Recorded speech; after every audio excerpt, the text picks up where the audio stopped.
እሰይ የኔ ልዕልት የኔ ቆንጆ የኔ ልዑል ማለት ነው። እንግዲህ ዛሬ ደግሞ በቀን መጥቶ ሰርፕራይዝ አድርጎናል። ሩትዬ ከወንድሟ ከምርጥ ልዑል ከሆነው ልጇ ጋር እንግዲህ በቤቷ በአዲስ ነገር መታለች። በቤቷ ስላችሁ ያው ቤቷ ሄዶ ነው ሰርፕራይዝ ያደረጋት። ግን ቪዲዮ የተለቀቀው በወንድሟ ቤት ነውና በወንድሟ ቤት ቪዲዮ ከተለቀቀ በጣም ቆይቷል። እንግዲህ ያው እሱ ነገሮቹ አልተመቻቹለትም። እንደ አብርሃም ቤተሰቦች የሰው ትዳር ውስጥ ገብቶ የሚበጠበጥ ቤተሰብ አይደለም ያላት ሩትዬ ማለት ነው።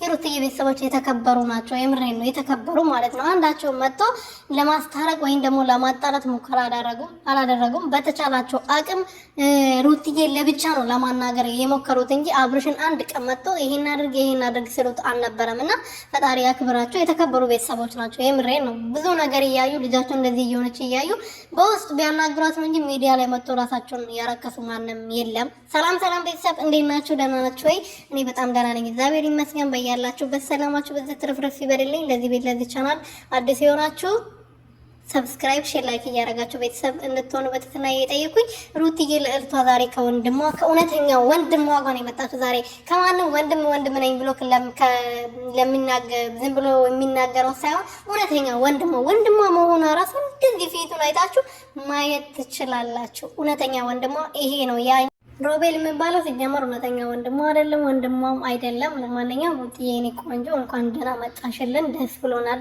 በዚህ ሰዓት ስላየንሽ ሳናስብ ነው ያየንሽ እና በጣም ነው ደስ